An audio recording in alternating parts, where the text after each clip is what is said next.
मागण्याचा प्रयत्न करा. आपल्याला देवाकडे काय मागावं कसं मागावं हेच कळत नाही. महाराज म्हणतात प्रत्येक माणूस, आपण मंदिरामध्ये गेलो देव आपल्याला दिसला की प्रत्येक माणूस देवाला हात जोडून पहिलं वाक्य एकच म्हणतो का देवा मला सुखी ठेव. पण मंदिरात गेल्यानंतर देवा मला दुःख दे असं अजूनपर्यंत कोणी भगवंताला मागितलंय का?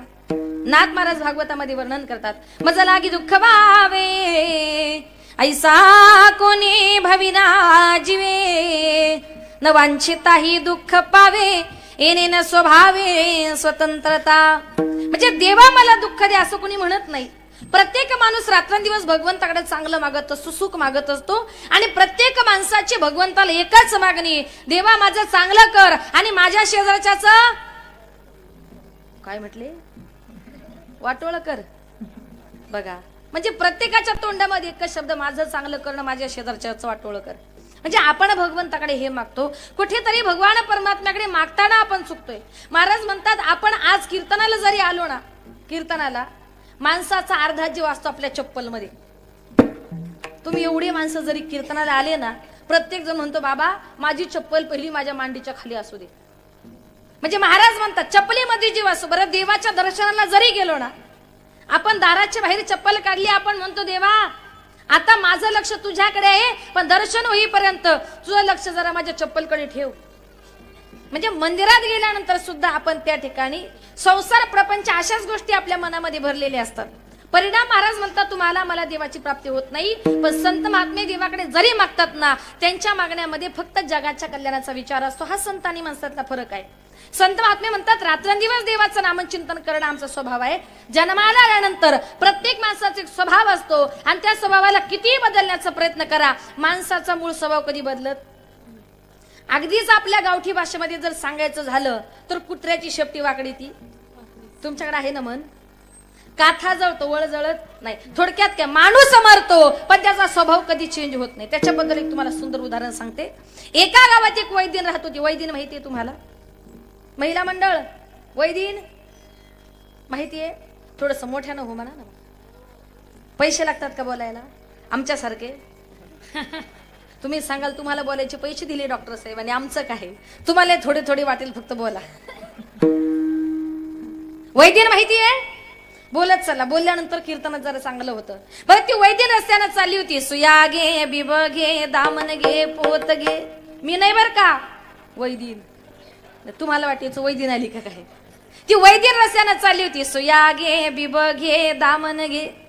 तेवढ्यात तिथल्या राज्यातल्या राजाने ऐकलं, अरे आवाज फार गोड येतोय, रस्त्याने नेमकं चाललंय तरी कोण. म्हणून राजाने खिडकीतून डोकावून पाहिलं तर राजाला असं दिसलं, रस्त्यानं जी चालली ती वैदिन आहे, पण तरुण तडफदार ब्युटिफुल अशी मुलगी आहे. राजाने विचार केला की अरे आज तिला तिच्या परिस्थितीमुळे त्या ठिकाणी गावोगावी फिरावं लागतंय, पण हिच्यासारखी सुंदर मुलगी परत या राज्यामध्ये बघायला मिळणार नाही. म्हणून राजाने विचार केला लग्न करील तर हिच्याशीच करणार. कुणाशी? कुणाशी? वैदिनीशी ठरवलं. राजा तसाच तिथून निघाला, तिला आडवा झाला आणि तिला म्हटलं काय ग लग्न करतेस का माझ्याशी? ती म्हटली राजा अरे लाज वाटत नाही का तुला, माझ्याशी लग्न करायचंय, मला का विचारतो, जरा माझ्या बापाला जाऊन विचार. म्हटलं ठीक आहे. राजा तसा तिथून निघाला, तिच्या बापाकडे गेला. सांगितलं बाबा तुमच्या मुलीबद्दल मला सगळी कल्पना आहे, तुमच्या मुलीशी लग्न करण्याचा मानस आहे, काय म्हणणं आहे तुमचं? बापाने सांगितलं मुलगी माझी आहे, संसार माझ्या मुलीला करायचा आहे, थोडस जरा मुलीला विचारतो. राजा म्हटलं काय हो, मगाशी मुलगी म्हणते बापाला विचारा, आता बाप म्हणतो मुलीला विचारतो. तुम्हाला काय मी फुटबॉल वाटलो इकडून तिकडे फेकायला? मी राजा आहे, द्यायचा असेल तर हो बोला, नाहीतर सरळ नाही बोला. बापाने विचार केला की अरे आपली मुलगी तर रोज गावोगावी त्या ठिकाणी टोपली घेऊन फिरते, बरं आपण कुठे राजाच्या दारात गेलो, स्वतःहून राजा आपल्या दारात आलाय ना. सांगितलं ठीक आहे, माझी मुलगी मी तुम्हाला देतो. देतो म्हटल्यानंतर राजवाड्यामध्ये मोठ्या आनंदानं मोठ्या उत्साहानं दोघांच्या लग्नाचा सोहळा त्या ठिकाणी सुरू झाला.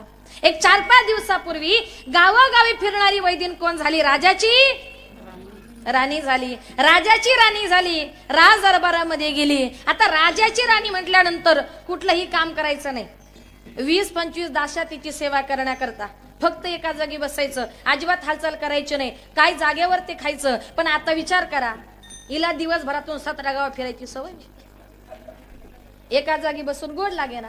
परत दिवसभरातून 4-5 वेळा पाची पकवाड्याचं भोजन समोर यायचं, ताट समोर आलं का एखाद्या कोपऱ्याला ढकलून द्यायची आणि 7-8 दिवसाने शिळे तुकडे झाले का कडाकड फोडून खायची, कारण ताजं खाणं हा तिचा स्वभावच नव्हता.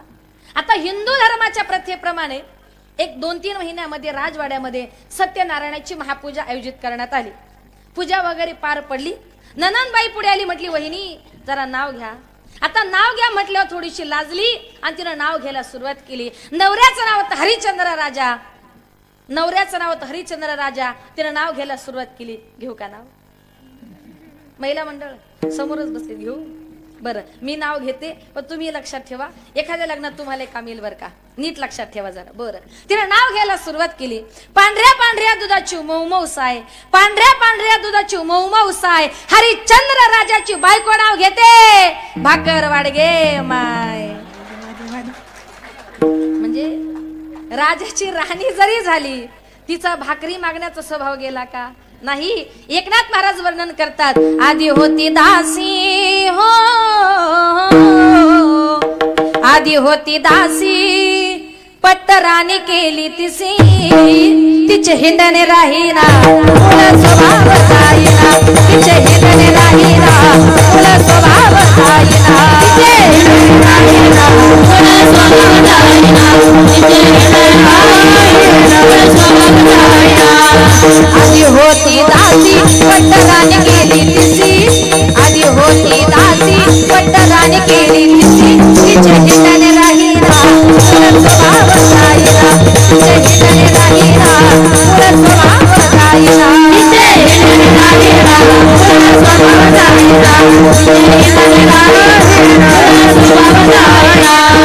आधी होता वाग्या दैव योगे झाला पाग्या, आधी होता वाग्या दैव योगे झाला पाग्या, त्याचा येळकोट राहिला मुळ स्वभाव जाईना, त्याचा येळकोट राहिला मुळ स्वभाव जाईना, त्याचा येळकोट राहिला मुळ स्वभाव जाईना, त्याचा येळकोट राहिला मुळ स्वभाव जाईना. मनाचं सांगत नाही. एकनाथ महाराजांचं मूळ स्वभाव नावाचं प्रकरण आहे, त्याच्यात सांगितलंय. आधी होती दासी पट्टराणी केली तिसी, तिचे हिंडणे राहीना मूळ स्वभाव जाईना. आधी होता वाघ्या, इथं कोणी वाघ्या नाही ना, दैव योगे झाला पाग्या, त्याचा येळकोट राहीना मूळ स्वभाव जाईना. थोडक्यात काय, माणूस मरतो पण त्याचा स्वभाव कधी चेंज होत नाही. तसंच संत महात्मे म्हणतात, अखंड देवाचं रात्रंदिवस नामचिंतन करणं हा आमच्या वाणीचा त्या ठिकाणी स्वभाव आहे. मग या ठिकाणी तुकोबारायांनी भगवान परमात्म्याकडे मागितलं, नामदेव महाराजांनी मागितलं. नामदेव महाराजांनी शतकोटी अभंगाची प्रतिज्ञा केली. शतकोटी अभंग लिहून तयार झाले, देवासमोर ठेवले. देवाने सांगितलं, नामदेवा तुमची शतकोटी अभंगाची प्रतिज्ञा पूर्ण झाली, या अभंगाच्या मोबदल्यामध्ये तुम्हाला काय मागायचे ते मागून घ्या. नामदेव महाराज म्हटले, देवा शतकोटी अभंगाची प्रतिज्ञा पूर्ण झाली, या अभंगाच्या मोबदल्यामध्ये तुम्हाला द्यायचं असेल तर एकच द्या.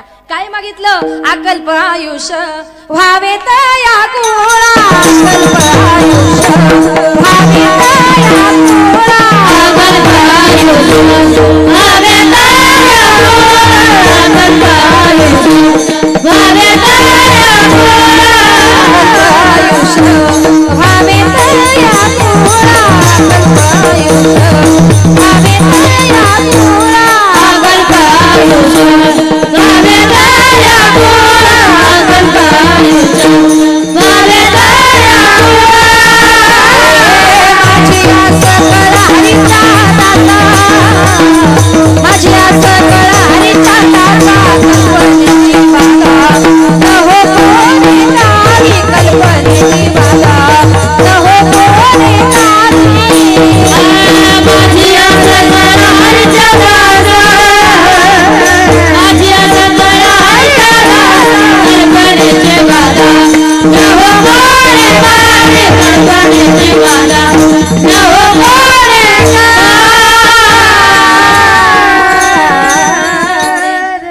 शतकोटी अभंगाच्या मोबदल्यामध्ये स्वतःच्या घराकरता मागितलं नाही, संसाराकरता मागितलं नाही. अकल्पायुष्य व्हावे तया कुळा, माझी या सकाळ हरीच्या दासा देवा, माझ्या हरीच्या दासानं मोठं असं आयुष्य दे.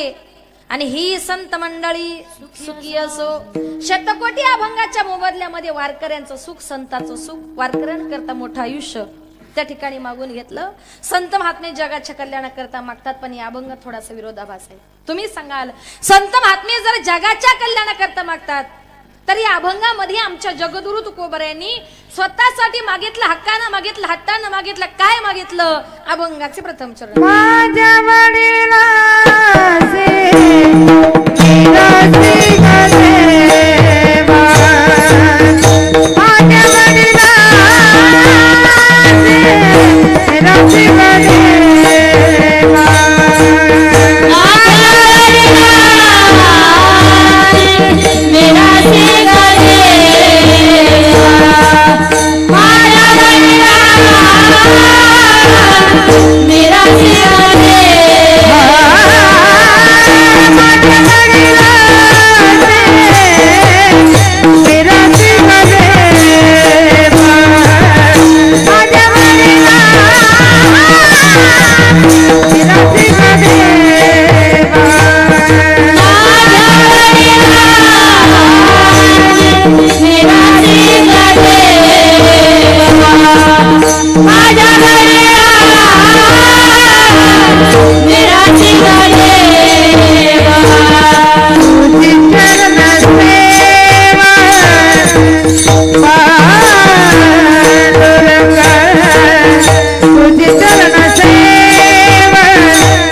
माझ्या वडिलांची मिरासी गा देवा, तुझी चरण सेवा.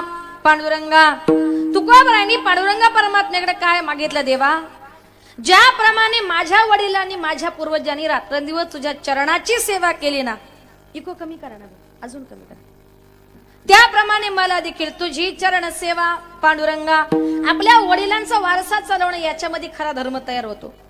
आजही डॉक्टर साहेबांनी एवढा मोठा नाम सप्ताह आयोजित केलाय. हा नाम सप्ताह आयोजित करण्याच्या पाठीमागे नक्कीच त्यांच्या आई वडिलांची पुण्य त्या ठिकाणी असेल. आणि म्हणून त्यांचे मायबाप धन्य का त्यांच्या पोटी असा पुत्र जन्माला आला. मगाशीच खासदार साहेब म्हटले का डॉक्टर साहेब काही तेवढे पैशावाले नाही, पण परमार्थ करण्यापेक्षा, पैशाच्या श्रीमंतीपेक्षा मनाची श्रीमंती फार महत्वाची असते. ती श्रीमंती, मनाची श्रीमंती असेल तरच माणूस एवढा कार्य करू शकतो. आज वैयक्तिक त्यांनी हा नाम सप्ताह केलाय, म्हणून त्यांच्या वडिलांची काहीतरी परंपरा, म्हणून माझ्या वडिलांची मिरास गा देवा. धर्म कशाला म्हणतात? येथ वडील जे जे करती तया नाम धर्म ठेविती, येरते अनुष्ठिती सामान्य सकळ. आपले वडील ज्या चांगल्या धर्मानं वागले, चांगल्या धर्माचं आचरण केलं, त्याला खरा धर्म म्हणतात. आणि म्हणून आजही त्यांच्या त्या ठिकाणी वडिलांची परंपरा, त्यांच्या घराणीची परंपरा त्यांनी टिकून ठेवली. म्हणून तुकोबराय म्हणतात, माझ्या वडिलांची मिरास गा देवा, तुझी चरण सेवा. पांडुरंगा, ज्याप्रमाणे माझ्या वडिलांनी केली त्याप्रमाणे मला देखील करायची.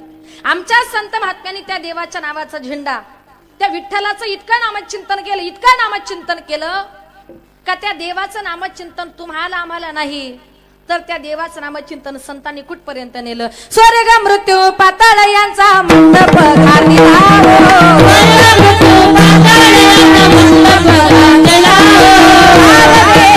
मंडप घातला,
बस झालं महाराज, ते एखादीच्या अंगात यायचं. संत महात्म्याने त्या देवाच्या नावाचा झेंडा स्वर्ग मृत्यू पाताळ यांचा मंडप घाती लावो, नाही का, स्वर्ग मृत्यू पाताळ या तीनही लोकांमध्ये त्या देवाच्या नावाचा झेंडा लावला. आणि म्हणून महाराज म्हणतात, ज्याप्रमाणे संत महात्म्यांनी अखंड रात्रंदिवस देवाचं नामचिंतन केलं, तसं आपण देखील भगवान परमात्म्याचं नामचिंतन करायचंय. आपण त्याचं नामचिंतन जर केलं तर देव कुठल्याही रूपाने आपल्या भक्ताला भेटायला यायला तयार असतो.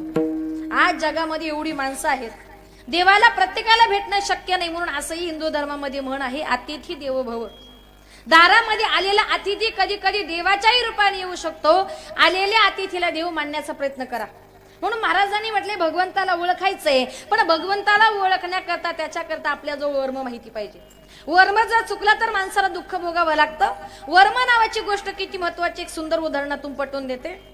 एक मित्र आपल्या काही मित्रांना म्हटला, बाबांनो आज रात्री 1 वाजता मी तुम्हाला सगळ्यांना पार्टी देणार आहे.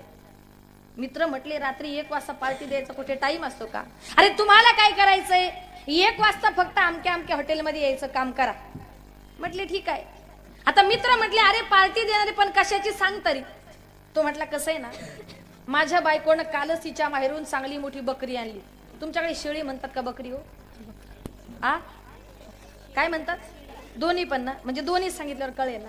बरं, माझ्या बायकोने तिच्या माहेरून काल चांगली मोठी शेळी आणली आणि तिला जर प्रेमानं म्हटलं का बाई पार्टी करायला शेळी दे, ती काय देणार नाही, कारण ती तिच्या बापाच्या घरून आणली. एक तुम्ही माझ्या घरची असती तर मी आणू शकतो, पण स्त्रीनं तिच्या बापाच्या घरून जर काही आणलं ना, असा रुबाब करते ना, का बोलून फायदा नाही. मग त्यानं सांगितलं, बघ कसं आहे ना, तिनं तिच्या बापाच्या घरून आली, त्याच्यामुळे ती प्रेमानं काय देणार नाही. मग तुम्हाला पार्टी द्यायची म्हणजे तिची चोरी करावी लागणार. बरं, चोरी करायची म्हणजे दिवसा ढवळ्या करता येणार नाही.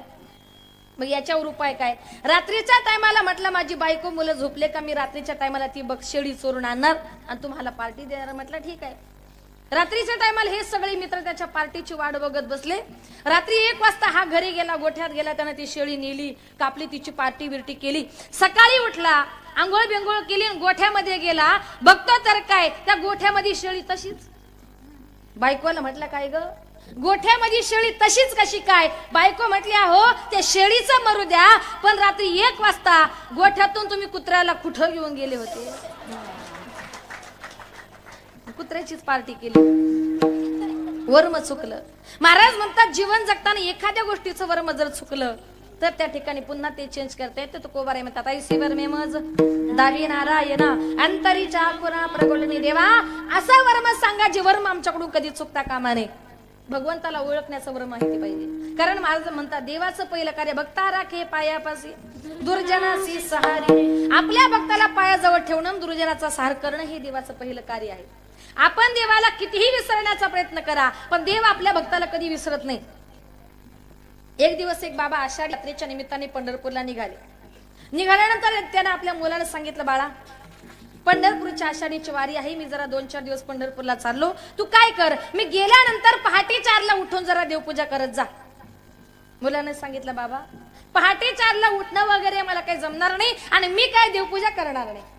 बाबा म्हटले, बाळा अरे असं नको करू, मी 50 वर्षापासून देवपूजा करतो, पण तू जर 4च दिवस केले नाही तर एवढ्या वर्ष केलेली देवपूजा फुकट जाईल. मुलगा म्हटला, ठीक आहे बाबा, तुम्ही पंढरपूरला जा, मी बरोबर घरी देवपूजा करतो. आता बाप पंढरपूरला निघून गेला. पहाटे 4 वाजता आई उठली. आई म्हटली बाळा उठ, अरे जरा देवपूजा कर. मुलगा म्हटला काय गाई? अगं पहाटे 4ची चांगली साखर झोपीची वेळ आणि सारखी कटकट लावली, देवपूजा कर देवपूजा कर. आई म्हटली बाळा अरे तो देव आहे, त्याला कटकट म्हणू नये. रागाच्या भरात उठला, देव घरात गेला. देवघरातले सगळे देव गोळा केले आणि देवांना घेऊन रागाने डायरेक्ट एका विहिरीवरच आंघोळ करण्याकरता गेला. आता मला सांगा, देवपूजा करण्याकरता पाणी किती लागतं? तुम्ही करताना देवपूजा सगळी नक्की किती लागतं? मग महिला मंडळ किती लागतं? हांडाभर. एवढं कशाला? तांब्याभर लागतं. पण इतका रागाला, रागाच्या भरामध्ये डायरेक्ट विहिरीवर गेला आणि विहिरीवर आंघोळ करता करता याच्या मनात विचार आला. म्हटला रोज पहाटे 4ला उठायचं, या 10-12 देवांची देवपूजा करायची. मग देवपूजा कशी कमी करावी लागेल? त्यानं काय केलं, त्या 10-12 देवांपैकी 5-6 देव घेतले आणि रागाने विहिरीमध्ये टाकून दिले. बाकीचे देव घेऊन घरी गेला आणि देवासमोर असा रडत बसला. तेवढ्यात आई आली. आई म्हटली बाळा अरे झाली का देवपूजा? लावलं का देवा लगन? म्हटलं कशाचं काय आई? आई म्हटली बाळा अरे तू रडतो का? एवढा नाराज का? म्हटलं कसंही नाही. अगं मगाशी देवान घेऊन विहिरीवर आंघोळ करण्याकरता गेलो, पण आंघोळ करता करता की नाही 5-6 देवांनी विहिरीमध्ये जीवच दिला. आता त्यांना सुतक पडलं, मग गण कुठून लावायचा? आई म्हटली बाळा अरे देव कधी जीव देतात का? देवानं कधी सुतक पडतं का? असा राग आला. त्या आई उठली, त्याच्या रागाच्या वर त्याचे ताडकन कबाडीत मारली. एवढी जोरात. आता रागाच्या भरात जे थोबाडीत मारली ना, रागाने उठला, डायरेक्ट सकाळी डायरेक्ट आपल्या सासूरवाडीला निघून गेला. सासूबाई दारात उभी होती. जावयाला लांबून पाहिलं, म्हणते जावई बापू अहो बरं झालं आलात, अहो देवाला तुम्हाला पाठवलं, अहो पंढरीच्या पांडुरंगाच तुम्हाला पाठवलं. जावई म्हटला सासूबाई अहो सकाळी 6 वाजता एवढं कौतुक कशा करता चाललंय? देवानं पाठवलं, पांडुरंगानं पाठवलं. ती म्हटली कसं नाही जावई बापू, अहो काल तुमचे वडील आमच्या घरी आले, तुमच्या सासऱ्यांना अगदी जबरदस्तीने पंढरपूरला घेऊन गेले. आज एकादशी आहे, मला कालपासून चिंता पडली होती, देवपूजा कोण करेल. म्हटली बरं झालं टाइमावरच आला. म्हटलं तिकडून सुटलो आणि इकडे आलो. बरं दुसऱ्या दिवशी पहाटे 4ला सासूबाईंनी उठवलं. जावयाची देवपूजा म्हटल्यानंतर सासूबाईने अगोदरच सुगंधी फुले, सुगंधी अगरबत्त्या, सुगंधी अत्तर, सगळ्या सुगंधी वस्तू ठेवल्या आणि जावई बापूने देवपूजा करायला सुरुवात केली. तेवढ्या शेजारी बाई आली. ती म्हटली का हो तुम्ही रोजच देवपूजा करता, पण आज इतका सुगंध कसला येतोय? म्हटली कसं आहे ना, काल आमचे हे पंढरपूरला गेले, योगायोगाने जावई आले, मग जावयाची देवपूजा म्हणजे सगळ्या कशा हायफाय गोष्टी पाहिजे. म्हटली काय ग तुझे जावई देवपूजा पण करतात? म्हटली हो अगदी उत्तम प्रकारे, अगदी छान प्रकारे. मग म्हटली बरं झालं, आमचे हे पण कालच पंढरपूरला गेलेत, जरा तुझी पूजा झाली का माझी पण करायला पाठव. हिने ऐकलं. हा म्हटलं आता काय देवपूजा सोडत नाही. बरं रोज पहाटे 4ला उठायचं, या 2-4 घरची देवपूजा करायची, त्यापेक्षा म्हटलं मी जातो आणि एखाद्या विहिरीमध्ये जीव देतो. इतका देवपूजेला कंटाळला, रागाच्या भरामध्ये सकाळी उठला, रागाने डायरेक्ट विहिरीकडे जीव द्यायला चालला. रागाने चालला, विहिरीजवळ गेला, जीव देणार. शेतकरी म्हटला अरे थांब, माझ्या विहिरीमध्ये कशाला जीव देतोस?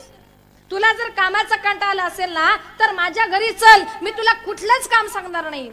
2 टाइम नाश्ता, 2 टाइम जेवण, 2 टाइम चहा, दिवसभर आराम, फक्त एकच काम करायचं, रोज पहाटे 4 वाजता उठून देवपूजा. म्हणजे तुम्ही जीव जरी द्यायला गेले ना, महाराज म्हणतात देवतारी त्याला कोण मारी. तुकोबाराय म्हणतात बाबानो देवाची टाळटाळ करण्यापेक्षा आपुला तो एक देव करून गावाते नवीन जीवा सुख नहे. आपुला तो एक देव करून गावाते नवीन जीवा सुख नहे. आपुला तो एक देव करून गावाते नवीन जीवा सुख नहे. आपुला तो एक देव करून गावाते नवीन जीवा सुख नहे. आपुला तो एक देव करून गावाते नवीन जीवा सुख नहे. आपुला तो एक देव करून गावाते नवीन जीवा सुख नहे. आपुला तो एक देव करून गावाते नवीन जीवा सुख नहे. आपुला तो एक देव करून गावाते नवीन जीवा सुख नहे.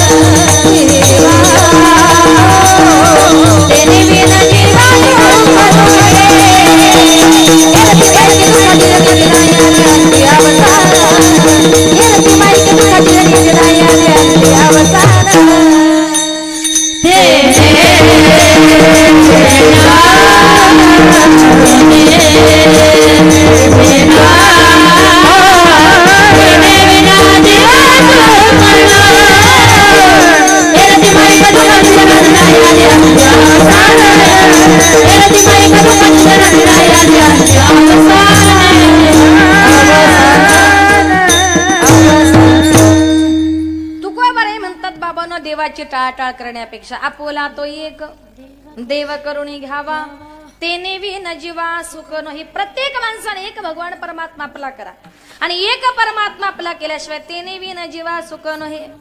त्याशिवाय या संसारामध्ये माणसाला कुठल्याही प्रकारचं सुख मिळणार नाही. काही काही लोकांचा असा गैरसमज आहे, एखाद्यानं मोठा बंगला बांधला, मोठी गाडी घेतली, भरपूर पैसा आला की आपण म्हणतो माणूस सुखी झाला. पण माझं एकाच वाक्य लक्षात ठेवा, माणसाकडे जेवढा पैसा जास्त तेवढं माणसाला दुःख जास्त. रामदास स्वामी म्हणतात, जगी सर्व सुखी असा कोण आहे, विचारे मना तूच शोधून पाहे. या जगामध्ये कुणी सुखी नाही, पण प्रत्येकाला वाटतं माझ्या शेजारचं फार सुखी, मी फार दुःखी. एका गावात शेजारी शेजारी 2 घरं होती. त्या 2 घरांची कंडिशन अशी, एका बाईचा नवरा घरामध्ये आला का दोघा नवरा बायकोची सारखी भांडण, त्यांच्यामध्ये शिव्यांशिवाय बोलणंच नाही. आणि दुसऱ्या बाईचा नवरा असा होता, तिचा नवरा घरामध्ये आला का त्या घरातून फक्त हसण्याचाच आवाज यायचा. ही बाई म्हणायची, कुठून माझ्या नशिबाला पडला, घरात आला की सारखा भांडतो, सारखा शिवाय देतो. पण तिने ठरवलं, आता महाराष्ट्र शासनानं जवळजवळ म्हटली आपल्याला 50% आरक्षण दिले, म्हटली आता इथून पुढे नवऱ्याला घाबरायचं जोरात नाही. म्हटल्या बघा, उद्यापासून तुमचं काही खरं नाही. तिने ठरवलं, म्हटले आता घाबरायचं नाही. संध्याकाळी नवरा घरामध्ये आला, त्याला सवयीप्रमाणे भांडायला सुरुवात केली. ती म्हटली, का हो घरात आले की सारखे भांडता, सारखे शिव्या देता, तुम्हाला हसताच येत नाही का? जरा शेजारच्या घरात जा आणि तुमच्या मित्राचा हसायचा आदर्श घेऊन या. याने विचार केला की खरंच आम्ही दोघं नवरा बायको सारखे भांडतो, दोघे सारखे असतात, बरं हसण्यासाठी करतात तरी काय, जरा जावं बघावं. त्यांच्या घरात गेला, म्हटला, मित्रा अरे आम्ही दोघं नवरा बायको सारखे भांडतो, तुम्ही दोघे सारखे हसता, बरं हसण्यासाठी करतात तरी काय, आम्हालाही सांगा म्हणजे आम्ही पण हसत जाऊ. म्हटलं तुला ऐकायचंय हाय ते बरंय. म्हटलं कसं आहे ना, माझं ना माझ्या बायकोचं भांडण झालं का माझी बायको माझ्या पाठीमागे लगेच लाटणं घेऊन लागते, चपात्या लाटायचं. ती लाटणं घेऊन पाठीमागे लागली का मी जोरात पळतो, मी पळालो ती मला लाटणं फेकून मारते, लागलं का ती हसते आणि हुकलं का म्हटलं मी हसतो. म्हटलं आपलं बरं आहे. म्हटलं तुमची लाटण्याची मारामारी कमीत कमी आमच्या शिव्या तरी, पण कृपया करून महिला मंडळ घरी जाऊन हसण्याकरता लाटण्याची मारामारी करू. प्रत्येकाला असं वाटतं त्यांचा संसार त्यांचा प्रपंच सुखाचा आहे. खरंच सुख कशात आहे, आपुला तो एक देव करुणी घ्यावा, एक भगवान परमात्मा आपला करा. आणि म्हणून महाराजांनी सांगितलं, जन्माला आली तो कोबराय म्हणतात, माझ्या वडिलांची मिरासी का देवा, तुझी चरण सेवा पांडुरंगा. भगवान परमात्म्याकडे मागायचे चांगलं मागा. बरं मागावं कसं? तुकोबरायांच्या आई वडिलांसारखं. तुकोबरायांच्या आई वडिलांनी मागितलं तरी काय, तुकोबरायांचे वडील बोललो बा प्रत्येक एकादशीला पंढरपूरला जायचे. एक दिवस कनकाई माता म्हटली, महाराज तुम्ही दर एकादशीला पंढरपूरला जाता, मला एकदा तरी तुमच्या बरोबर न्या. बोल्लोबानी स्पष्ट नकार दिला. ती म्हटली का नेणार नाही? बोल्लोबानी सांगितलं, बघ आपल्या घराण्याची परंपरा अशी आहे, काही न मागणे कोणासी तोच्या वडे देवासी, काही मागणे ही आम्हा अनुचित, वडिलांची रीत जाणत असे. भगवंताकडे काही मागायचं नाही, आमच्या घराण्याची परंपरा. आणि त्यातल्या त्यात स्त्रियांचा स्वभावच असलाय, कुठल्याही मंदिरात जा, मागणं मागितल्याशिवाय बाहेर यायचं नाही. आणि तुला जर मी पंढरपूरला जर नेलं, तू पांडुरंगाकडे काहीतरी मागशील म्हणून मी तुला नेत नाही. ती म्हटली, महाराज तेवढा विश्वास नाही का? तुम्ही म्हणताय ना नाही मागायचं, नाही मागणार देवाकडं, पण कमीत कमी मला एकदा तरी घेऊन चला. तिच्या हट्टानुसार बोल्लोबा आणि कनकाई दोघं जण पंढरपूरला गेले. पहिलं दर्शन बोल्लोबाने घेतलं, नंतर कनकाई माता गेल्या. नवऱ्याने सांगितल्याप्रमाणे फक्त देवाच्या चरणाचं दर्शन घेतलं, मागे फिरली. देव म्हटले, माते अगं तुझा चेहरा एवढा उदास का दिसतो?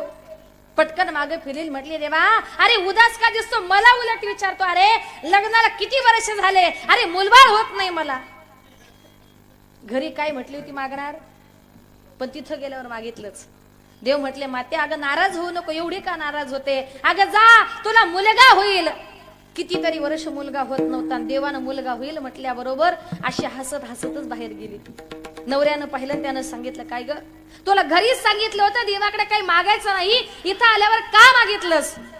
तिनं सांगितलं, महाराज मी देवाकडे अजिबात मागितलं नाही, मी दर्शन घेतलं, मी निघाले. देवाने मला विचारलं, माते तू एवढी उदास का? मग मी काही मुकी नाही.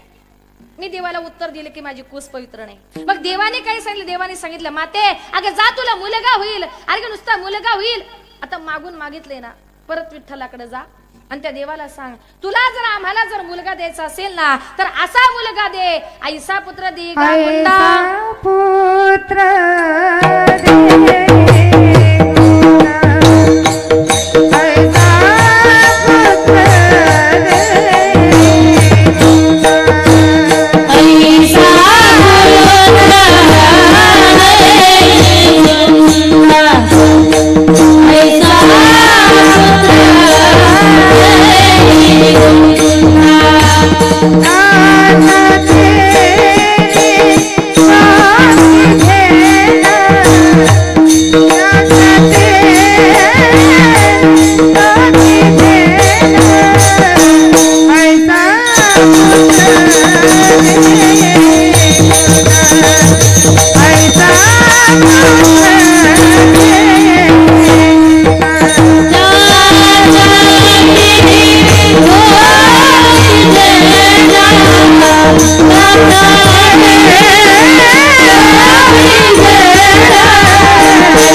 ऐसा पुत्र देगा गुंडा त्याचा तिन्ही लोकी झेंडा. गुंडा म्हणजे दरोडी करणारा गुंड नाही बर का, गुंडा वेगळा आणि गुंड वेगळा. देवा असा पुत्र दे का त्या मुलाचं नाव स्वर्ग मृत्यू पाताळ तीनही लोकांमध्ये असलं पाहिजे. अशी आई बापाने पांडुरंग परमात्म्याकडे मागितली. त्या बोलवान कणकाईच्या पोटी संत तुकोबाराय जन्माला आले. म्हणून आई बापांची भगवंताकडे मागणी फार महत्वाची आहे. आपण भगवान परमात्म्याला एकच म्हणतो, देवा लग्नाला किती वर्ष झाले मुलबाळ होत नाही, एखादा तरी मुलगा होऊ दे, काहीतरी होऊ दे, पण होऊ दे. मग आपण त्या ठिकाणी मुलगा चांगला होऊ दे का वाईट होऊ दे सांगत नाही. आपली मुलं जन्माला येतात पण कशी, ऐसा पुत्र देगा गुंडा त्याला बिअर बार मध्ये धुंडा. आपली मुले इथे याला कारण का आई बापाची भगवंताकडे मागली. चांगलं मागा, भगवान परमात्मा तुम्हाला आम्हाला द्यायला तयार आहे. आणि म्हणून महाराजांनी सांगितले पूर्वीचा काळ चांगला होता, पूर्वीच्या काळची माणसं देखील चांगली होती. पूर्वीचा एक काळ असा होता की पूर्वीच्या काळी आपल्या गावात एक वासुदेव यायचा. त्याच्या नामचिंतनानं आपलं गावाचं नाही तर सगळं आभाळ दुमदुमून जायचं. उजळून आलं आभाळ रामाच्या पारी अन गाव जागवित आली वासुदेवाची स्वारी. गाव जागवित आली वासुदेवाची स्वारी.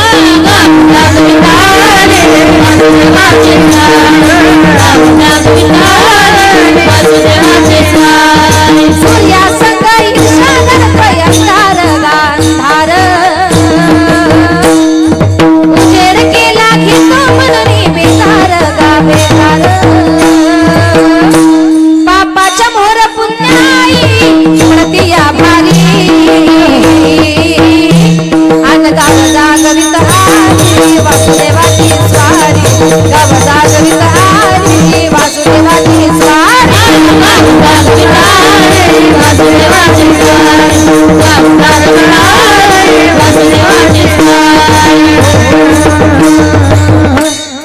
कोंबडा बोलतो ग कोंबडा बोलतो ग उगवतीच्या डोईवरी तुरा सूर्याचा डोलतो ग. नारायणाचं रूप घेऊन धरतीला गा धरतीला वीर सर्वीन चांग संपवी रात्रीला गा रात्रीला. ही चित्त कल्याणा ताई असा दिसाई अन गाव जागवित आली वासुदेवाची स्वारी. गाव जागवित आली वासुदेवाची स्वारी.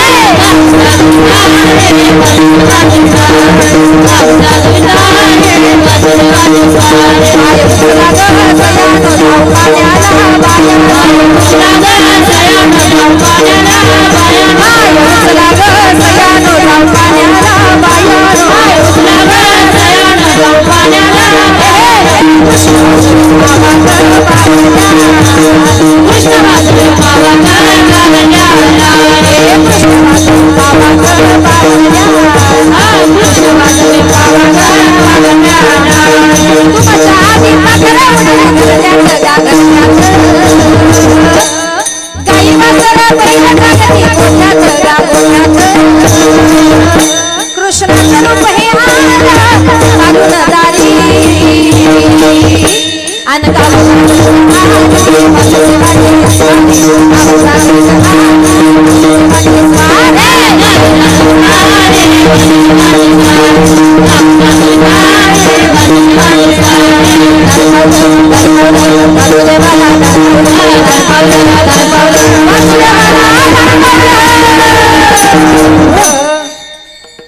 म्हणजे पूर्वीचा काळ फार चांगला होता. पूर्वीच्या काळचे संस्कार चांगले होते, पूर्वीच्या काळची माणसं चांगली होती. आणि म्हणून महाराजांनी म्हटले वासुदेव जर आपल्या दारात आला, आत्ताच्या काळामध्ये वासुदेव फक्त पुस्तकात दाखवायचा बाळा याला म्हणतात वासुदेव. फक्त आळंदी पंढरपूरला जर कुठे जर गेलं तर चंद्रभागेच्या वाळवंटामध्ये नदीच्या किनारी ते वासुदेव बघायला मिळतात. जुना काळ फार वेगळा होता, जुनी माणसं वेगळी होती. म्हणून तुकोबाराय म्हणतात माझ्या वडिलांची मिरासी गा देवा तुझी चरण सेवा पांडुरंगा. तुकोबाराय म्हणतात ज्याप्रमाणे माझ्या आई वडिलांनी माझ्या पूर्वजांनी रात्रंदिवस तुझ्या चरणाची सेवा केली तसं तुकोबाराय म्हणतात मला देखील तुझ्या चरणाची सेवा करायची. बरं चरणाची सेवा केलीच केली तर नवे नवे तुकोबाराय म्हणतात देवा माझ्या पूर्वजांनी तुझे उपवास देखील केले, तुझ्या दाराचं रक्षण देखील केलं. हेच तुकोबाराय अभंगाच्या दुसऱ्या चरणामध्ये सांगतात. उपवास पार राखला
उपवास पारणे राखिला दारवंटा केला भोगवटा आम्हा लागी. तुकोबाराय त्या ठिकाणी म्हणतात आमच्या पूर्वजांनी उपवास केले. आता उपवास या शब्दाचा अर्थ काय? आपल्या भाषेमध्ये उपवास म्हणजे काय? ते एकादशीच्या दिवशी खिचडी खाणं, फळं खाणं, भगर खाणं, आमटी खाणं, त्याला म्हणतो आपण उपवास. पण खऱ्या उपवासाचा अर्थ काय? आपले उपवास म्हणजे कसे? एकादशी करा आणि पुढे काय म्हणतात का तुमच्याकडे?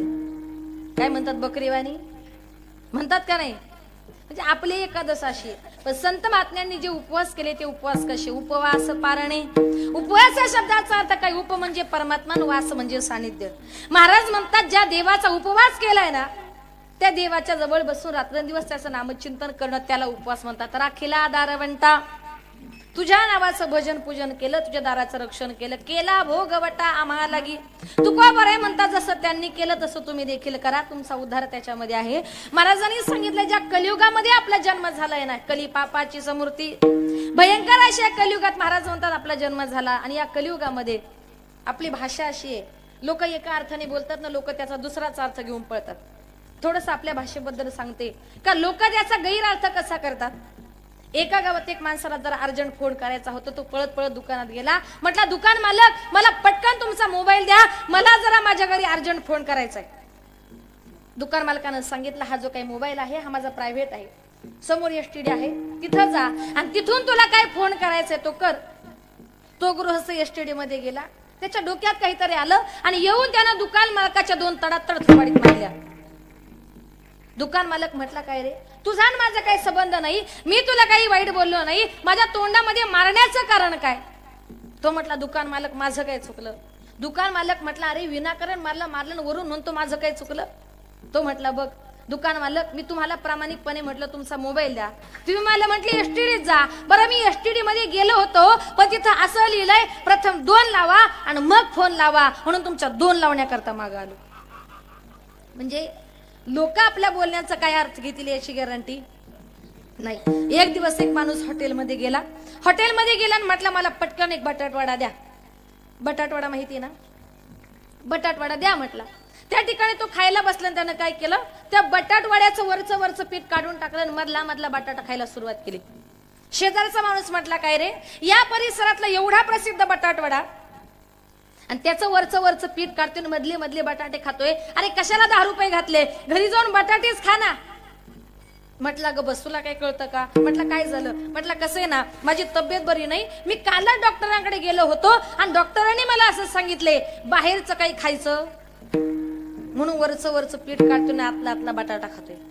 म्हणजे लोक आपल्या बोलण्याचा काय अर्थ घेतील, कसा अर्थ घेतील याची गॅरंटी नाही. म्हणून महाराजांनी सांगितले, ज्या काळामध्ये आपला जन्म झालाय, महाराज म्हणतात, आमचा भगवान परमात्मा थोर प्रेमाचा भूकेला, थोर प्रेमाचा भूकेला, थोर प्रेमाचा भूकेला, थोर प्रेमाचा भूकेला, थोर प्रेमाचा भूकेला, थोर प्रेमाचा भूकेला, थोर प्रेमाचा भूकेला, थोर प्रेमाचा भूकेला, थोर प्रेमाचा भूकेला हाची दुष्काळ तयाला, थोर प्रेमाचा भूकेला हाची दुष्काळ तयाला, हाची दुष्काळ तयाला, थोर प्रेमाचा भूकेला, थोर प्रेमाचा भूकेला, थोर प्रेमाचा भूकेला हाची दुष्काळ तयाला, थोर प्रेमाचा भूकेला हाची दुष्काळ तयाला, हाची दुष्काळ तयाला, थोर प्रेमाचा भूकेला, थोर प्रेमाचा भूकेला, थोर प्रेमाचा भूकेला, थोर प्रेमाचा भूकेला हाची दुष्काळ तयाला. माझा भगवान परमात्मा आपल्या भक्ताच्या फक्त प्रेमाचा भूकेलेला आहे. मनापासून भगवंतावर प्रेम करा. भगवान परमात्मा तुम्हाला आम्हाला प्रत्येकाला द्यायला तयार आहे. एक दिवस असं झालं, पंढरपूरच्या आषाढीची वारी जवळ आली होती. सगळे वारकरी मात्र पंढरपूरला चालले होते. तुकोबारायांच्या अंगात ताप भरला होता. तुकोबारायांचं शरीर तापानं फणफणलं होतं. म्हणून तुकोबाराय देहूच्या रस्त्यामध्ये त्या ठिकाणी वारकऱ्यांची वाट बघत बसले होते. मंबाजीबो आले. मंबाजीबा म्हटले, तुकाराम महाराज, हो, अंगामध्ये इतका ताप भरलाय, शरीर तापानं फणफणलंय, रस्त्यामध्ये कशा करता बसलात? तुकोबारांनी सांगितलं, बाबांनो, रस्त्यामध्ये याच्या करता बसलो, कै येती वारकरी वाट पाहतो तोवरी, घालून या दंडवत पुसेन निरोपाची बात. माझे वारकरी कधी येतील, त्यांना मी दंडवत कधी घालेल आणि माझा निरोप मी त्यांना कधी सांगेल, त्याच्याकरता रस्त्यामध्ये बसलो.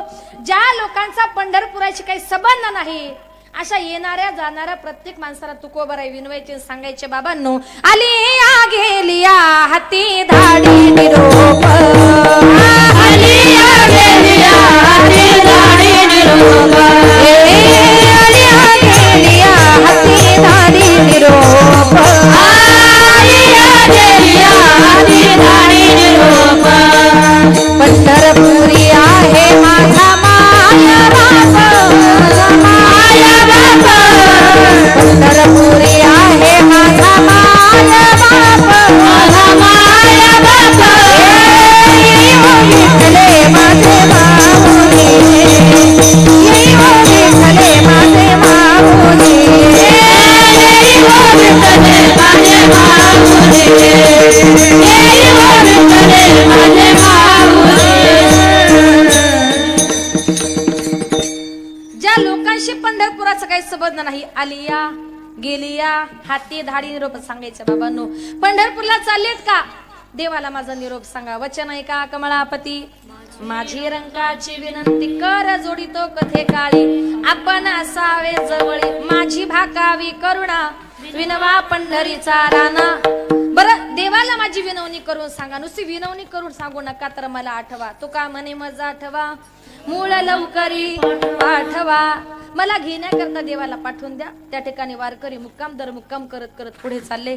तुकोबाराय शरीराने मात्र होते देहूमध्ये, पण मनाने त्यांचं मन देखील त्या ठिकाणी पंढरपूरच्या वाटेवर होतं. सगळे वारकरी चाललेत, पण तुकोबाराय म्हणतात, वारकरी पंढरपूरला निघून गेले, मी देहूमध्ये आहे ना, माझी अवस्था कशी झाली. जीवना वेगळी मासोळी तैसा तुका तळमळी. तुकोबाराय म्हणतात, पाण्यातून मासा जर बाहेर काढला, पाण्याशिवाय मासा जगू शकतो का? नाही. तसं संत महात्मे म्हणतात आम्ही त्या विठ्ठलाशिवाय जगू शकत नाही. जीवना वेगळी मासोळीन तैसा तुका तळमळी. तुका बरे म्हणतात बाबांनो ती पटत नसेल तर व्यवहारातलं सांगतो. कन्या सासुऱ्यासी जाये, कन्या सासुऱ्यासी जाये, कन्या सासुराचे जाय, कन्या सासुराचे जाय, मागे परतोनी पाहे, मागे परतोनी पाहे, मागे परतोनी पाहे, तैसे झाले माझा जीवा, तैसे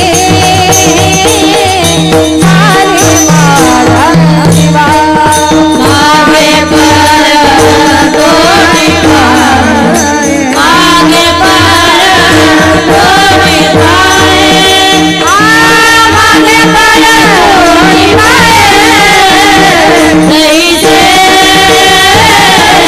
झाले माझा तैसे झाले माझा जीवा. कन्या सासुऱ्यासी जाय, मागे परतोनी पाहे. तुको बरे म्हणतात एखादी नवीन मुलगी लग्न करून चालली, संध्याकाळच्या टायमाला तिचे पाय चालतात सासरकडे, पण मान असते मात्र माहेरकडे. तुको बरे म्हणतात माझी अवस्था तशी झाली. वारकरी जरी पंढरपूरला चाललेत, मी देहाने आहे देहू मध्ये पण मनाने आहे मात्र पंढरपूरच्या वाटेवर. तुको बरे म्हणतात माझी अवस्था झाली. वारकरी पंढरपूरला गेले, चंद्रभागेचं स्नान केलं, बारी लागला, सांगितलं देवा संत तुकोबाराय पंढरपूरला आले नाही, त्यांच्या अंगात ताप भरलाय, त्यांचं शरीर तापाने फणफणलंय आणि त्या ठिकाणी तुकोबाराय काय देहूला पंढरपूरला येऊ शकत नाही. असं वारकऱ्याचं वाक्य ऐकलं बरोबर देव थरथर कापू लागले, देवाच्या अंगातून घाम वाहू लागला. रुक्मिणी माता म्हटली देवा अहो एवढे का घाबरलात, अंगामध्ये ताप भरलाय, शरीर तापाने फणफणले, काय झालं तुम्हाला? देवाने सांगितलं रुक्मिणी अगं आषाढीची यात्रा जवळ आली, सगळे वारकरी पंढरपूरला आलेत पण माझा तुकाराम मात्र पंढरपूरला आला नाही, त्याच्या अंगात ताप भरलाय, मला आत्ताच्या आत्ता देहूला जावं लागेल. रुक्मिणी माता म्हटली देवा वेड्यासारखं काय करता, आज लाखो वारकरी मुक्काम दर मुक्काम करत करत 1 महिनाभरापासून तुमच्या भेटी करता तुमच्या दर्शनाकरता निघालेत आणि देवा तुम्ही जर मंदिरात नसाल तर यात्रेला अर्थ राहणार नाही. देवा एकादशी होऊ द्या, बारशी होऊ द्या, काला होऊ द्या आणि काला झाला का तुम्ही बिंदास देऊला जा. पण आपल्या भक्ताचं दुःख पाहून देवाचं अंतःकरण तिळतिळ तुटतं. देवाला विटेवरची भूक गोड लागली. देव म्हटले गरुडा इकडे, काय देवा आत्ताच्या आत्ता देऊला जा आणि तुकोबारायांना आपल्या पंखावर बसून आत्ताच्या आत्ता पंढरपुरात घेऊन ये. मनाच्या वेगाने गरुड त्या ठिकाणी देहूच्या आकाशाकडे झेपावला. देहूच्या आकाशात गेल्यानंतर गरुडाच्या पंखाचा आवाज तुकोबारायांना आला. गरुड येतो फडात कारे, नाभी नाभी म्हणे त्वरे. गरुडाच्या पंखाचा आवाज आला. तुकोबारायांनी आकाशाकडे पाहिलं. तुकोबारायांना वाटलं अरे माझ्या पांडुरंगाचं वाहन म्हणजे गरुड आहे. ज्या अर्थी गरुड आला त्या अर्थी माझा देवही आला असेल. तुकोबारायांनी ज्या टायमाला विठ्ठलाचं नामचिंतन मनामध्ये चालू होतं, तुकोबारायांना गरुडावर बसलेले देव त्या ठिकाणी वासू लागले. तुकोबाराय नाचू लागले, गाऊ लागले. पिवळा पितांबर शेला गगनी झळकला, पिवळा पितांबर शेला गगनी झळकला, पिवळा पितांबर शेला गगनी झळकला, पिवळा पितांबर शेला गगनी झळकला. गरुडावर बैसोनी, गरुडावर बैसोनी माझा कैवारी आला, माझा कैवारी आला. येई हो विठ्ठले माझे माऊली, निरावरी पडके बरी वाटली पारे. गरुडावर बैसोनी, गरुडावर बैसोनी माझा कैवारी आला, माझा कैवारी आला. येई हो विठ्ठले माझे माऊली, येई हो विठ्ठले माझे माऊली. पिवळा पितांबर कैसा गगनी झळकला, गरुडावर बैसोनी माझा कैवारी आला. देव भासू लागले. त्या ठिकाणी गरुड खाली उतरला आणि त्या ठिकाणी तुकोबऱ्यांच्या पाया पडला. बघतो तर काय गरुड एकटाच होता. तुकोबरे गरुडाच्या पाया पडतात आणि म्हणतात, गरुडाचे पायी, गरुडाचे पायी, गरुडाचे पायी ठेवी वेळोवेळा डोई, वेगी आणावा तो हरी, आणावा तो हरी, वेगी आणावा तो हरी, मज दिना देव धरी, वेगी आणावा तो हरी, आणावा तो हरी. तुकोबरे म्हटले, गरुडा अरे एकटा का आलास, माझ्या देवाला का नाही आणलं? गरुड म्हटलं, महाराज त्याच्याच करता आलोय. देवाने सांगितलं तुकोबरायांना आपल्या पंखांवर बसून आत्ताच्या आता पंढरपूरला घेऊन ये. पण तुकोबराय म्हटले, गरुडा तू म्हणजे माझ्या देवाचं वाहन आहेस आणि तुझ्यावर बसण्याचा अधिकार फक्त माझ्या पांडुरंगाला आहे. तुझ्या अंगावर मी बसणं म्हणजे माझ्या देवाच्या अंगावर बसण्यासारखे आहे. म्हणून गरुडा मी तुझ्या पाठीवर बसून पंढरपूरला येत नाही. तू पंढरपूरला जा आणि देवाला सांग, देवा तुकोबराय पंढरपूरला येत नाही, तुम्हालाच भेटण्याकरता देऊला बोलवले. किती अधिकार असेल. आपण सांगू का देवाला आमच्या घरी या? सांगायची हिंमत नाही. देवाने सांगितलं तुकोबराय म्हटली मी येत नाही, देवाला जाऊन सांग तुम्हालाच बोलवले. गरुड गेला. काय झालं, आले का तुकोबराय? नाही. का तर तुम्हाला भेटण्याकरता त्या ठिकाणी देहूला बोलवले. कशी जरी एकादशी झाली, बारशी झाली, काला झाला आणि काला झाल्याबरोबर संध्याकाळी देव तुकोबरायांच्या समोर देहूला हजर झाले. देव तुकोबरायांच्या समोर उभे राहिले आणि तुकोबरायांनी मात्र मान खाली घातली. देव म्हणतात, तुकोबराया अहो एकदा तरी माझ्या तोंडाकडे बघा. नाही देवा, अहो एकदा तरी बघा. अहो 3 दिवसापासून तुमच्या भेटीची तळमळ मनामध्ये आहे. तुम्हाला ताप आला हे मलाही माहिती आहे, पण आषाढीची यात्रा होती म्हणून आलो नाही. बरं गरुडाला घेण्याकरता पाठवलं, तुम्ही आले नाही. 3 दिवसापासून तुमच्या करता मी तळमळते, तुम्हाला भेटायची इच्छा आहे. तुकारामा एकदा तरी माझ्या तोंडाकडे बघा. तुकोबराय म्हटले, नाही देवा, तुमच्या तोंडाकडे बघण्याची आज मला लाज वाटते. म्हटले का? तर तुकोबराय म्हटले, देवा अरे आज माझ्या वंश परंपरेची 7 पिढ्यांची वारी, आज तू आषाढीची वारी तू चुकवलीस, म्हणून मला तुझ्या तोंडाकडे बघण्याची लाज वाटते. हे तुकोबराय अभंगाच्या शेवटच्या चरणात सांगतात. वंश परंपरा दास मी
वंश परंपरा दास मी अंकिता तुका मो करिता लाज कोणा.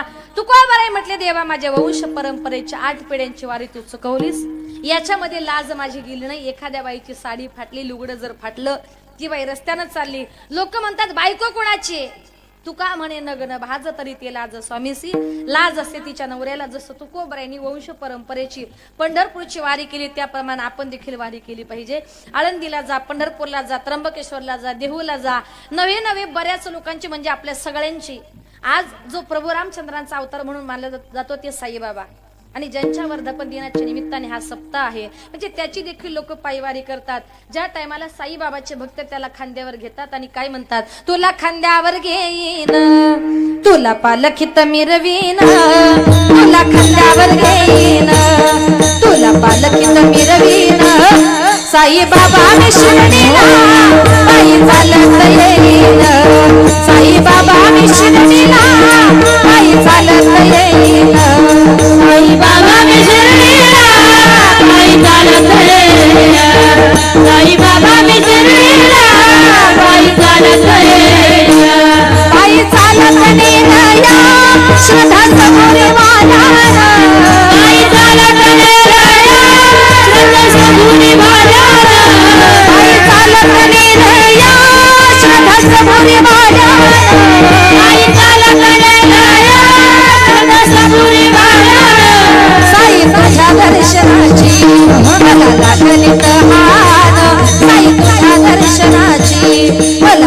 कलित हाल साई बाबा मी शिर्डीला पायी चालत येईल साई बाबा मी शिर्डीला पायी चालत येईल साई बाबा मी शिर्डीला पायी चालत येईल साई बाबा मी शिर्डीला पायी चालत येईल साई बाबा मी शिर्डीला पायी चालत येईल वाट असते दिवाळीची आले पायाला ते मोड वाट असते दिवाळीची आले पायाला ते मोड वाट असते दिवाळीची आले पायाला ते मोड वाट असते दिवाळीची आले पायाला ते मोड तुझ्या कृपेच्या छायेत गोड वाटती रे गोड तुझ्या कृपेच्या छायेत गोड वाटती रे गोड साई बाबा मी शिर्डीला पायी चालत येईल साई बाबा मी शिर्डीला पायी चालत येईल साई बाबा मी शिर्डीला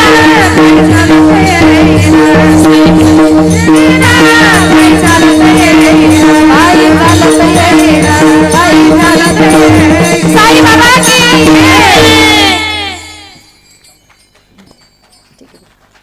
आता या ठिकाणी सर्वांनी मोठ्या प्रेमाने हातानं टाळी आणि मुखाने एकदा परमेश्वराचं नामचिंतन करा. विठोबा रखुमा रखुमा रखुमा रखुमा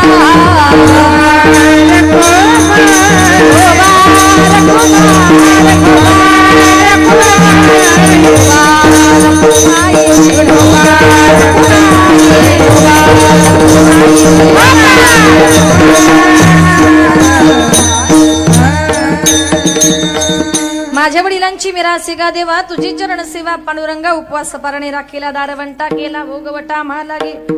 आता या ठिकाणी माझ्या अल्पमतीप्रमाणे अभंगाचा धावता भावार्थ आपल्या समोर मांडण्याचा प्रयत्न केला.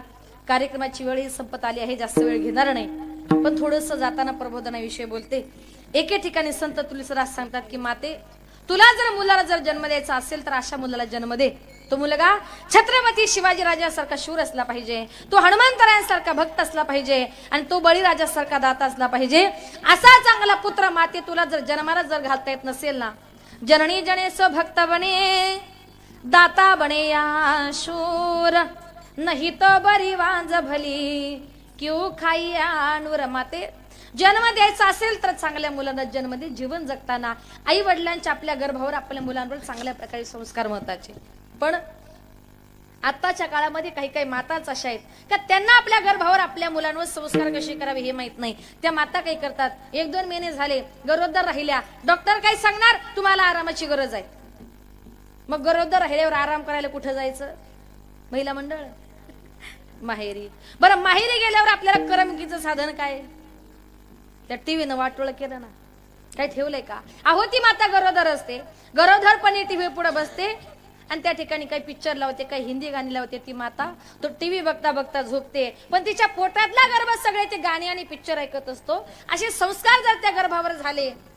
एकदा का मुलगा जन्माला आला, वरातीला हळदीला गेला, तो म्हणतो बँडवाल्या अरे बजाव. चूक मुलाची आहे का? आपले आई बाप काय करतात, लहानपण एखादा मुलगा रडायला लागला ना, झोपी लावताना गाणं म्हणतात, वटाना फुटाना शेंगदाणा उडत चालले टनाटना वाटेत भेटला तिळाचा दाना. आपले संस्कार कसे? वटाना फुटाना शेंगदाणा. याचा परिणाम काय होतो? एकदा का आपली मुलं मोठी झाली, मोठ्या मोठ्या पार्ट्यांना बसली का त्यांना दारूच्या बिअरच्या बरोबर वाटाणे फुटाणे शेंगदाणे सगळे काही तुमच्याकडे लागतात ना. याला कारण आई बापाचे संस्कार. चांगले संस्कार करा जेणेकरून आपलीच मुलं आपल्याला म्हातारपणामध्ये सांभाळतील. आताच्या काळामध्ये जोपर्यंत मुलाचं लग्न होत नाही तोपर्यंतच मुलगा सांगतो आई माझी बाप माझा.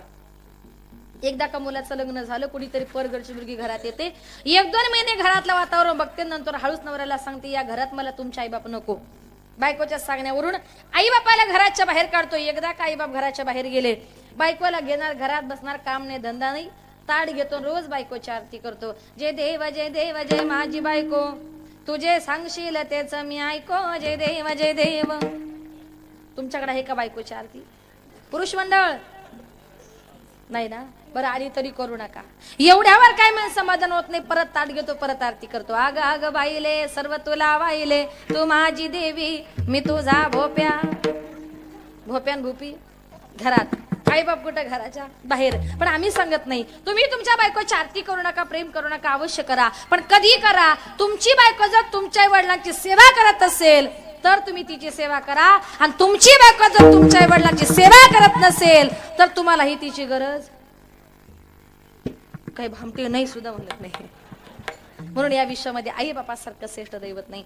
पूर्वीचा एका जर बघितला, पूर्वीच्या काळी माता रात्रंदिवस कुठलंही काम करताना कामामध्ये काम, काही म्हणा राम राम, दळिता कांडिता जेविता गे बाये, राम वेळो वेळा मी गाओविये. पूर्वीच्या काळी माता रात्रंदिवस काम करताना देवाच्या नावाच्या ओव्या गायच्या. काय म्हणायच्या पूर्वीच्या माता? एकदा मी पुढे बोलते, माझ्या सगळ्या माता भगिनीने पाठीमागे बोलायचे, नंतर पुरुष बोलतील. पण इथे एकच बघायचंय, आवाज कोणाचा, महिलांचा की पुरुषांचा? जरा टाळ्या वाजवा, मोठ्यानं बोला. भाऊ जरा त्यांच्यावर कॅमेरा फिरवा. लगेच नाही हो, म्हणताना टाळ्या वाजवा. फार प्रामाणिक लोक आहेत. महिला मंडळ टाळ्या वाजवा. यांच्यापेक्षा आपला आवाज मोठा आला पाहिजे. तयार? सगळेजणी जेवल्यात ना? बर, आवाज मोठा काढा. सुंदर माझे जाते ग फिरते बहुते ग. वा. ओव्या गाऊ कौतुके तू ये रे बा विठ्ठला. पाठीमागे. वा. सासू आणि सासरा दिर तो तिसरा. ओव्या गाऊ भ्रतारा तू ये रे बा विठ्ठला. वा. प्रपंच दळण दळीले पिठ म्या भरिले. सासू पुढे ठेविले तू ये रे बा विठ्ठला. सुंदर माझे जाते ग फिरते बहुते ग. ओव्या गाऊ कौतुके तू ये रे बा विठ्ठला. वा वा, खूप गोड आवाज. असं वाटलं सगळं कीर्तन तुम्हालाच म्हणायला सांगायला पाहिजे होतं.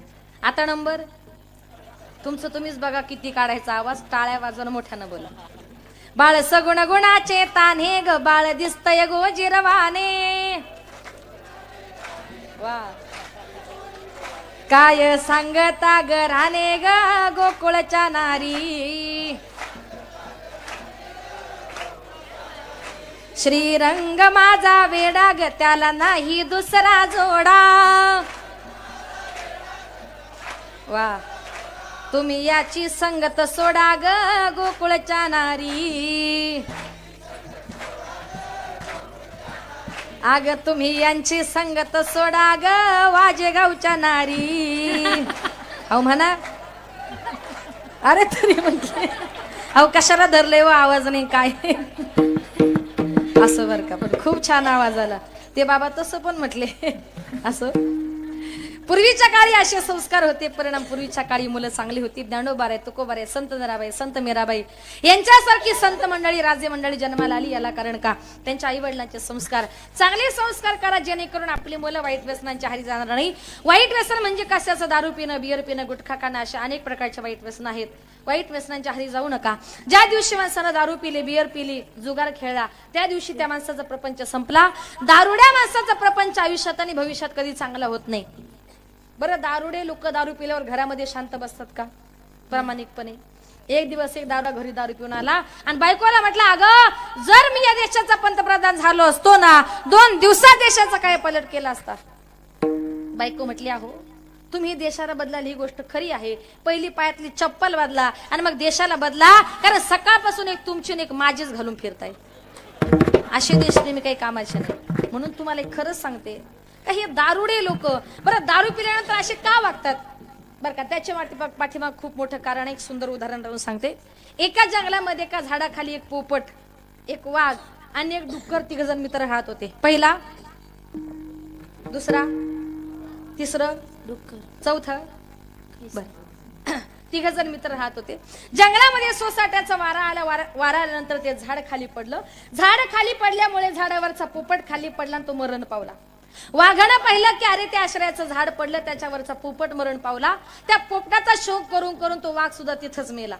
पोपट मेला, वाघ मेला. डुकरानं पाहिलं की अरे या जंगलातले माझे 2 जवळचे मित्र गेले, ते आश्रयाचं झाड सुद्धा पडलं या जंगलामध्ये, माझा जगून फायदा तरी काय, म्हणून त्या दोघांचा शोक करून करून ते डुक्कर सुद्धा मेलं. पोपट मेला, वाघ मेला, डुक्कर मेलं. हे 3 जण ज्या ठिकाणी मेले ना त्या ठिकाणी एक झाड तयार झालं आणि त्या झाडाचं नाव आहे मोहाचं झाड. मोहाच्या झाडापासून काय तयार होते चांगली माहिती हो, दारू. बरं दारू पिली कोणी? माणसानं. ज्या टायमाला माणूस दारू पितो, दारू पिली का तो प्रथमतः काही क्षणातच असा पोपटासारखा जरा मिठू मिठू बोलायला सुरुवात करतो. अजून जास्त चढली का तो गावामध्ये गल्लीमध्ये वाघासारखा डरकाळा फोडायला सुरुवात करतो, आणि अजून जास्त चढली का तो डुकरासारखा कुठेही रस्त्यावर गटारीमध्ये लोळत. तुम्हाला पटलं वाटतं टाळ्या वाजवल्या म्हणजे हे लोक दारू पिल्यावर असं का वागतात? याच्या पाठीमागे हे कारण आहे. दारू पिऊ नका, व्यसनमुक्त जीवन जगण्याचा माणसानं प्रयत्न करा. कारण आत्ताच्या काळामध्ये जी तरुण मुलं दारू पितील त्यांना कुणी आपल्या मुली देणार नाही. नवरा जर दारू